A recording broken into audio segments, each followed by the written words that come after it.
2025년에 대해 베르나데트 수비루스가 예언한 내용에 놀랄 준비를 하세요. 이미 그 예언이 현실로 나타나고 있습니다.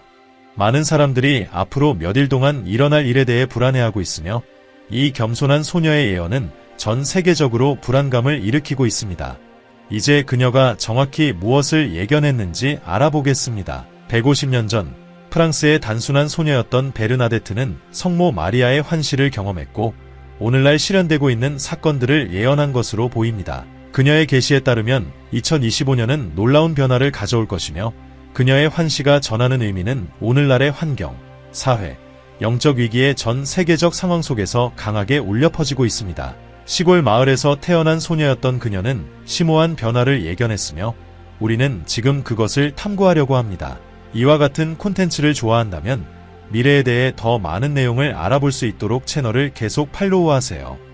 베르나데트 수비루스의 이야기는 겸손하게 시작되었습니다. 그녀는 1844년 1월 7일 프랑스의 루르드에서 태어났으며 9남매 중 장녀로 경제적으로 어려움을 겪는 가정에서 자랐습니다. 어린 시절부터 그녀는 부모를 돕기 위해 양치기로 일했으며 그녀의 삶은 단순하게 흘러갈 것처럼 보였습니다. 그러나 1858년 2월 11일 14살이 되던 해에 마사비엘 동굴 근처에서 장작을 모으던 중 베르나데트는 모든 것을 바꿀 환시를 보았습니다. 그것은 하얀 옷을 입고 밝은 빛에 둘러싸인 신비로운 여인이었습니다. 베르나데트는 자신이 목격한 것을 완전히 이해하지 못했지만 그 여인을 작은 부인이라고 묘사했습니다. 이것은 몇 달에 걸쳐 그녀가 그 여인을 18번 만나는 첫 번째 사건이었습니다. 갑작스럽게 그녀는 무명의 삶에서 벗어나 신비한 부인으로부터 받은 메시지를 전하는 중심 인물이 되었습니다. 그 여인은 자신을 원죄 없는 잉태라고 밝혔는데 이는 정식 교육을 거의 받지 못한 베르나데트에게는 생소한 신학적 용어였습니다. 성모 마리아가 베르나데트를 통해 전한 메시지는 회개, 믿음, 그리고 치유에 관한 것이었습니다. 그녀는 사람들에게 하느님께 돌아가 기도의 힘을 믿고 특히 죄인들을 위해 중보 기도를 할 것을 촉구했습니다. 당초 당국과 교회의 회의적인 반응에도 불구하고 베르나데트는 자신의 증언을 고수했으며 시간이 지나면서 그녀의 진실성은 가장 회의적인 사람들조차 설득했습니다. 어느 날 환시 중 베르나데트는 동굴 바닥을 파라는 지시를 받았고 그곳에서 곧 치유의 기적으로 유명해질 샘물을 발견했습니다. 이러한 치유는 그녀의 환시의 진정성을 뒷받침해 주었고 1862년 가톨릭 교회는 이 발현을 공식적으로 인정했습니다. 루르드는 그 이후로 영적 및 신체적 치유를 바라는 수백만 명의 순례자들이 찾는 최대의 순례지 중 하나가 되었습니다. 그녀의 환시로 인해 세상적인 명성을 얻었음에도 불구하고 베르나데트는 조용한 삶을 선택했습니다. 그녀는 네베르의 자선 수녀회에 입회하여 병자들과 가난한 사람들을 돌보았습니다. 그녀의 건강은 늘 좋지 않았고 시간이 지날수록 악화되어 1879년 4월 16일 35세의 나이로 세상을 떠났습니다. 베르나데트가 특별한 인물로 기억되는 이유는 단지 초자연적인 환시 때문만은 아닙니다. 그녀는 항상 겸손하게 살았으며 결코 인정을 구하지 않았고 자신이 받은 메시지에 충실했습니다. 그녀는 1933년에 성인으로 시성되었으며 그녀의 이야기와 유산은 오늘날까지도 전 세계의 신자들에게 영감을 주고 있습니다. 오늘날까지 루르드의 기적적인 치유와 베르나데트의 예언은 강하게 울려 퍼지고 있습니다. 그녀의 발현 중 하나에서 성모 마리아는 베르나데트에게 마사비엘 동굴의 땅을 파라고 지시했으며 이 단순한 행동으로부터 기적의 물이 솟아났습니다.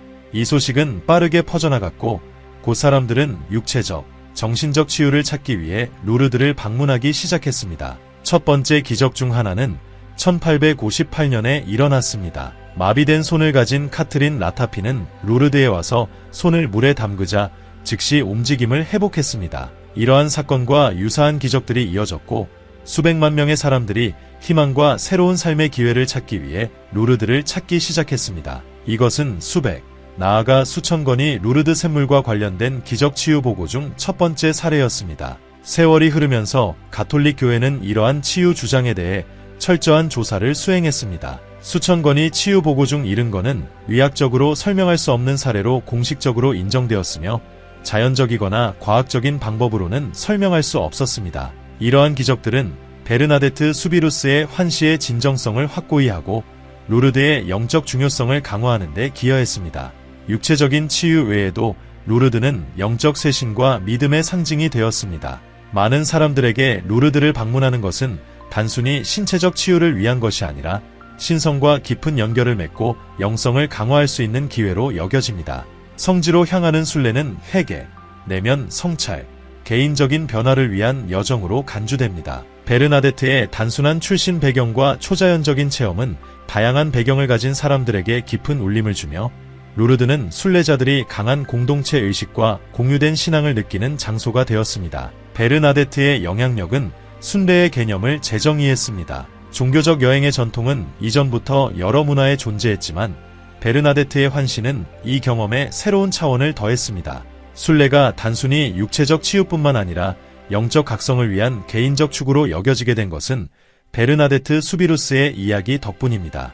성스러운 장소로 여행하여 신의 은총을 구하는 것이 더 많은 사람들에게 접근 가능해졌습니다. 가난한 가정에서 태어난 단순하고 겸손한 소녀였던 베르나데트는 성스러움과 신과의 만남이 엘리트나 높은 교육을 받은 사람들만의 특권이 아님을 보여주었습니다. 이는 루르드를 보통 사람들이 성스러움에 더 가까이 다가갈 수 있는 곳으로 변화시켰습니다. 이렇듯 베르나데트는 단순함과 믿음의 상징이 되었습니다. 그녀는 겸손하게 살았지만 특별한 경험을 했습니다. 그녀의 영향력은 가톨릭의 경계를 넘어 기도의 힘, 기적의 가능성, 그리고 믿음이 줄 수 있는 희망을 믿는 모든 사람들에게까지 미칩니다. 베르나데트의 환시와 루르드의 기적은 전 세계 수백만 명의 사람들에게 영감을 주고 있으며 매년 성지로 향하는 수많은 순례자들을 통해 그녀의 유산은 계속해서 살아 숨쉬고 있습니다. 육체적, 영적 기적 외에도 베르나데트의 예언은 현대의 도전에 직면한 세계에서 더욱 주목받고 있습니다. 그녀의 회개, 기도, 치유에 대한 메시지는 시대를 초월하는 것처럼 보이며 많은 사람들이 그녀의 환시가 미래에 대한 경고도 포함하고 있었는지 궁금해합니다. 전 세계적 불확실성과 현재의 위기 속에서 신자들은 그녀의 말에 대해 깊이 생각하며 그 안에서 지침과 희망을 찾고 있습니다. 베르나데트가 2025년에 대해 정확히 무엇을 예언했는지 풀어보겠습니다. 루르드에서 성모 마리아의 환시로 잘 알려져 있지만 그녀의 예언자적 역할은 이 초기 만남을 넘어서 확장됩니다. 그녀의 생애에 대한 기록 속에는 미래의 사건들과 관련이 있을 것으로 추정되는 여러 수수께끼 같은 예언들이 숨겨져 있으며 특히 2025년과 관련이 있다고 믿는 이들이 많습니다. 비록 베르나데트가 이 해가 특별히 중요할 것이라고 명시적으로 말한 적은 없지만 그녀의 메시지를 따르는 사람들은 대변혁과 혼란의 시기를 암시하는 구절들을 찾아냈습니다. 이러한 계시는 현대인들에게 커다란 흥미를 불러일으켰으며 최근의 사건들이 그녀의 예언과 불가사의하게 일치하는 것으로 보입니다. 그녀의 삶의 마지막 시기에 베르나데트는 루르드의 치유의 물을 넘어선 환시들을 몇몇 수녀들에게 비밀리에 털어놓은 것으로 전해집니다. 한 수녀는 베르나데트가 큰 각성이 있을 것이다. 시련의 시간이지만 또한 은총의 시간이다. 세상이 흔들릴 것이나 신앙은 회복될 것이다 라고 말했다고 기록했습니다. 많은 이들은 이 예언이 현재 우리가 목격하고 있는 사건들과 직접적으로 연관되어 있다고 믿고 있습니다. 특히 2025년에 대한 베르나데트의 언급은 그녀의 예언 중 가장 논쟁적인 부분 중 하나입니다. 그녀의 환시들은 사회적, 환경적, 영적 측면에서 깊은 변화를 암시하는 것으로 보입니다. 이러한 변화는 기후변화와 정치적 불안정, 그리고 예상치 못한 지역에서의 신앙 부활 등 오늘날 우리가 경험하는 전 세계적 위기와 일치하고 있습니다. 2025년은 변곡점으로 떠오르고 있으며 베르나데트의 말은 우리가 직면한 도전 속에서 점점 더 깊은 의미를 가지게 됩니다. 많은 환경 전문가들은 기후변화의 영향이 임계점에 다다르고 있으며 더 심각한 자연재해가 발생할 가능성이 있다고 경고합니다. 이러한 전망은 많은 사람들로 하여금 베르나데트 수비루스의 예언을 다시 생각하게 만들었으며 그녀가 현재 지구를 위협하고 있는 환경적 격변을 미리 예측했는지를 질문하게 만들었습니다. 지구온난화와 환경 파괴의 영향은 단순히 물리적 세계에 국한되지 않고 깊은 영적 함의를 지니고 있습니다. 세계가 자연에 가한 손해를 직면하면서 많은 이들이 환경과의 재연결을 느끼고 그것을 보호하려는 의식이 높아지고 있습니다. 이러한 각성은 베르나데트의 예언과 직접적으로 맞닿아 있으며 그녀는 2025년이 큰 도전의 시기인 동시에 은총의 시기일 것이라고 예언했습니다. 임박한 환경적 재앙에 직면하여 점점 더 많은 사람들이 영적 갱신을 찾고 있으며 신앙에서 지침을 구하고 있습니다. 이 의식 변화는 환경보호와 영적 각성에 초점을 맞추고 있으며 이는 베르나데트가 예언한 대로 세계가 흔들리더라도 신앙과 연합을 통해 회복될 것이라는 비전과 강하게 일치합니다. 2025년은 환경적 문제 외에도 글로벌 불안정과 정치적 격변이 증가하는 해로 주목될 것입니다. 베르나데트가 경고했던 무기가 아닌 증오와 분열의 말로 인해 나라들이 서로 맞설 것이라는 예언은 현재의 국제관계를 정확히 묘사하는 듯합니다. 최근 몇 년간 미국, 중국, 러시아 같은 강대국 간의 긴장이 심화되면서 전 세계적으로 불안한 분위기가 조성되고 있습니다. 무역 갈등, 사이버 공격, 외교적 충돌이 이어지면서 많은 이들은 더 큰 충돌의 가능성에 불안감을 느끼고 있습니다. 국가 내에서도 정치적 양극화가 극심해졌습니다. 선동적인 언설, 허위 정보의 확산, 제도에 대한 불신이 사회를 점점 더 분열시키고 있으며 건설적인 대화가 드물어지고 있습니다. 베르나데트가 예언한 증오의 말이 나라들을 분리할 것이라는 경고는 오늘날의 정치적 분위기를 섬뜩하게 반영하고 있습니다. 2025년에 이르러 이러한 분열은 더욱 깊어질 것으로 보이며 소셜미디어가 허위 정보를 증폭시키고 사람들 간의 불화를 조장할 가능성이 큽니다. 팬데믹 또한 영성에 대한 새로운 관심을 불러일으켰습니다. 불확실성 속에서 많은 사람들은 삶의 목적을 재고하고 기도, 명상, 신앙을 통해 어려운 시기를 극복하려 했습니다. 이러한 위기 속에서의 영적 부흥은 베르나데트가 예언한 시련의 시기에 신에게 돌아올 것이라는 메시지와 연결됩니다. 최근 사건들은 사람들이 가치관을 다시 생각하고 영적 연결과 의미를 찾는 경향이 증가하고 있음을 보여줍니다. 베르나데트의 예언은 또한 위기 속에서의 지도력 문제를 다루었습니다. 그녀는 부패한 지도자들이 폭로되고 사람들이 정의를 요구하며 일어설 것이라고 예견했습니다. 세계 여러 곳에서 우리는 이러한 현상을 목격하고 있습니다. 홍콩과 벨라루스에서의 시위, 미국의 블랙 라이브스 매터 운동까지 사람들은 정부의 부패, 권위주의적 체제, 불평등에 맞서 투쟁하고 있습니다. 베르나데트가 예언한 정의가 극심한 어려움 속에서도 승리할 것이라는 비전이 현재의 상황과 맞물려 현실화되는 것처럼 보입니다. 2024년 남은 기간 동안 정치적 변화가 클 것으로 예상됩니다. 특히 미국 대통령 선거를 비롯한 중요한 선거들이 예정되어 있어 그 결과는 깊고 지속적인 영향을 미칠 것입니다. 정치 분석가들은 2024년이 글로벌 거버넌스의 미래를 결정짓는 해가 될 것이라고 말하며 국가 간 협력을 강화하거나 반대로 분열을 심화시킬 수 있다고 경고합니다. 다시 한번 베르나데트가 예언한 세상이 변곡점에 다다를 것이라는 말이 점점 더 현실감 있게 다가옵니다. 베르나데트의 예언은 과거에는 멀게 느껴졌으나 이제는 그 어느 때보다도 더 중요한 의미를 지니는 듯합니다. 환경적 위기, 정치적 불안정, 그리고 영적 변화가 결합되어 많은 이들이 2025년이 미래를 결정짓는 시기임을 인식하게 하고 있습니다. 이 시기에 이루어지는 선택이 분열과 갈등의 길로 나아갈지 아니면 영적 갱신과 글로벌 협력의 길로 나아갈지를 결정할 것입니다.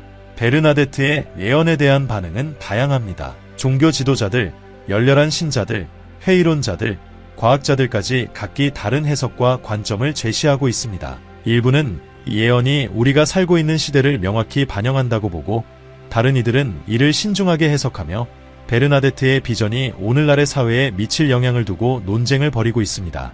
이 논쟁의 중심에는 신앙과 과학의 대조가 놓여 있습니다. 많은 신자들에게 베르나데트 수비루스의 환신은 우리가 목격하고 있는 사건들과 직접적으로 연결된 신성한 경고로 해석됩니다. 반면 회의론자들과 과학계는 이러한 예언들을 의심과 거리감을 가지고 바라봅니다. 신앙과 이성 간의 이 긴장은 현대사회에서 예언의 역할에 대한 폭넓은 논의를 촉발시키며 전통적인 관점을 도전하고 종교적 범위를 넘어서 논쟁을 확장시켰습니다. 종교 지도자들 사이에서는 베르나데트의 유산에 대한 깊은 존경이 존재합니다. 특히 가톨릭 교회 내에서 루르드를 신성하게 여기는 이들에게 베르나데트는 단순한 성인이 아닌 인류가 위기 속에서 나아갈 길을 제시한 신의 메신저로 간주됩니다. 그녀의 성모 마리아에 대한 환시와 루르드에서 일어난 치유의 기적들은 신과의 깊은 연결을 보여주는 명백한 증거로 여겨집니다. 일부 사람들은 베르나데트가 2025년에 대한 예언을 통해 다른 성인들의 메시지와 일치하는 회개와 영적 변화를 촉구했다고 믿습니다. 이들의 관점에서 그녀의 말은 신앙으로 돌아가고 세계적인 도전에 맞서 영적 갱신을 추구하라는 행동의 촉구로 해석됩니다. 반면 과학계와 회의론자들은 베르나데트의 예언을 상당한 의구심 속에서 바라봅니다. 이들에게 예언은 논리적이거나 실증적인 증거와 맞지 않습니다. 베르나데트의 예언이 가져온 문화적, 종교적 영향을 인정하면서도 이들은 그녀의 예언이 상징적인 해석이나 우연에 의한 것이라고 주장합니다. 그들은 베르나데트의 경고와 현대의 문제들, 예를 들어 환경적 위기와 정치적 불안정 간의 연결을 과학적이고 오랜 기간 지속된 복잡한 문제들의 결과로 봅니다. 이는 반드시 초자연적 예언의 실현이라고 보지 않습니다. 환경을 연구하는 과학자들은 해수면 상승, 홍수, 산불 등과 같은 재앙에 대한 예측이 종교적 인물들에게만 국한되지 않는다고 주장합니다. 기후학자들은 수십 년 동안 인간 활동이 지구에 미치는 영향을 경고해왔으며 현재 우리가 목격하는 많은 환경적 변화는 지구온난화나 산림 파괴와 같은 잘 문서화된 과정의 결과라고 말합니다. 과학자들에게 있어 베르나데트의 예언이 환경 붕괴를 맞춘 것은 과학이 경고한 문제를 인류가 제대로 해결하지 못한 결과이지 신성한 예언의 증거는 아닙니다. 이러한 신앙과 과학의 논쟁은 베르나데트의 예언이 다양하게 해석될 수 있는 특성 때문에 더욱 복잡해집니다. 신자들은 그녀가 묘사한 불타는 하늘과 상승하는 물을 기후 변화에 대한 직접적인 언급으로 보지만 회의론자들은 이러한 상징들이 일반적인 재난을 표현하는 예언적 텍스트에서 흔히 사용되는 것이라고 주장합니다. 또한 베르나데트의 2025년에 대한 예언은 큰 시련과 같은 모호한 표현으로 구성되어 있어 신자들은 의미를 발견할 수 있는 반면 회의론자들은 이를 단순한 일반화로 간주합니다. 이 모호성은 다양한 해석을 가능하게 하며 믿는 자들은 연결점을 찾고 회의론자들은 모호성을 강조합니다. 흥미롭게도 이 논쟁이 항상 갈등으로 끝나지는 않습니다. 일부 학자들과 신학자들은 예언과 과학이 반드시 대립적일 필요는 없다고 주장합니다. 그들은 예언이 인간 조건에 대한 은유적이거나 영적 지침으로 해석될 수 있으며 과학은 세상의 물리적 현실에 초점을 맞추어야 한다고 주장합니다. 이러한 관점에서 베르나데트의 2025년 예언은 종교적 경고이자 과학적 행동의 촉구로 볼 수 있으며 인류가 지구를 더 잘 돌보고 사회적 분열을 줄이며 공동의 목적을 재발견하도록 격려하는 메시지로 해석될 수 있습니다. 이 논쟁의 한가운데에 베르나데트의 예언이 담고 있는 분명한 희망의 메시지가 있습니다. 그녀의 경고가 사회적, 환경적, 영적 위기에 대해 자주 언급되지만 그녀의 환신은 또한 갱신과 변화를 위한 길을 제시합니다. 그 말은 비록 수수께끼 같을지라도 불확실한 시기에도 치유와 연합, 영적 회복의 가능성을 제시합니다. 따라서 2025년이 가져올 어려움 속에서도 인류가 신앙으로 돌아가 책임있게 행동한다면 재건과 희망의 기회가 여전히 존재한다는 약속이 있습니다. 2025년에 전례 없는 도전에 직면하면서 베르나데트 수비루스의 희망의 메시지는 더욱 중요해집니다. 그녀는 인류가 시험에 들 시기를 예언했지만 이러한 역경을 절망이 아닌 신앙으로 돌아가 서로 다시 연결되고 더욱 강하게 일어설 기회로 봐야 한다고 분명히 했습니다. 베르나데트의 예언의 중심에는 영적 갱신의 개념이 자리하고 있습니다. 그녀에게 2025년에 인류가 직면할 도전은 단순한 장애물이 아니라 사람들이 물질주의와 이기심을 버리고 더 자비롭고 신앙에 기초한 삶을 받아들여야 한다는 부름이었습니다.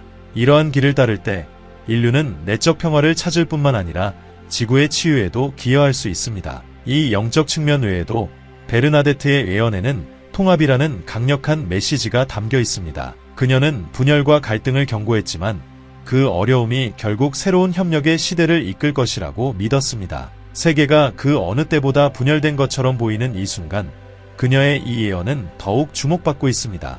그녀의 메시지는 사람과 나라가 직면한 어려움이 더 큰 협력과 상호 이해의 촉매제가 될 수 있으며 공동의 도전을 극복하기 위해 힘을 합칠 수 있다는 희망을 전달합니다. 이 통합의 비전은 글로벌 분열 속에서 희망의 빛을 제공하며 불화 속에서도 화해와 평화가 항상 가능함을 상기시킵니다. 베르나데트 예언의 가장 강력한 측면은 긍정적인 변화에 대한 그녀의 확고한 믿음입니다. 그녀는 인류가 변화할 수 있는 능력을 가지고 있다고 보았고 미래에 대한 그녀의 비전은 파괴가 아닌 성장에 관한 것이었습니다. 그녀에게 2025년의 시련은 재앙으로 끝나는 것이 아니라 성숙과 극복의 과정이 될 것입니다. 이처럼 베르나데트의 환신은 불확실성에 대처할 수 있는 일종의 영적 지도를 제공하며 신앙과 연합, 희망을 통해 긍정적인 변화가 언제든 실현될 수 있음을 보여줍니다. 베르나데트의 예언은 루르드의 치유 기적을 넘어서는 영향력을 가지고 있습니다. 2025년의 맥락에서 개인과 기관은 현재의 위기를 극복하기 위한 지침으로 그녀의 예언을 찾고 있습니다. 환경적 재해, 정치적 불안정, 영적 도전의 영역에서 베르나데트의 말은 불확실한 시기에 방향과 희망을 제공하며 답을 찾는 사람들에게 위안을 줍니다. 이 콘텐츠가 마음에 드셨다면 채널을 구독하세요. 그리고 미래에 대해 더 알고 싶다면 화면에 나오는 영상을 클릭해 가까운 미래에 대한 예언과 가르침을 계속 탐구해보세요.